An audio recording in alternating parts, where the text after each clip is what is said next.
আচ্ছা, আজকে এই শোভাযাত্রা উপলক্ষে কিছু বলেন। গুরু গৌরাঙ্গ জয়তু শ্রী শ্রী শ্রী রাধা গোবিন্দের ঝুলন যাত্রা শুভ আগমন হচ্ছে এবং সেই ঝুলন যাত্রা উপলক্ষে দেশ দেশান্তরের ভক্তবৃন্দ আগমন হয়েছে।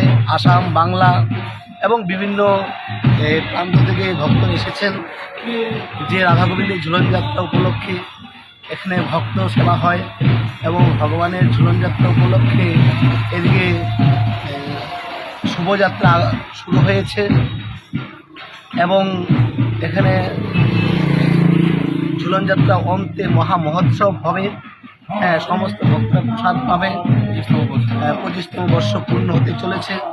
7 দিন ব্যাপী এই মহা মহোৎসব চলতে থাকবে এবং বিভিন্ন জায়গা থেকে ভক্তরা আগমন করেছেন এবং আরও আসবেন এবং 5 দিন ব্যাপী ভাগবত পাঠ চলবে।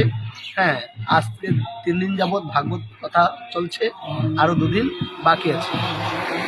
সবাই আমরা এই অনুষ্ঠানে এসে আমরা আনন্দিত হলাম।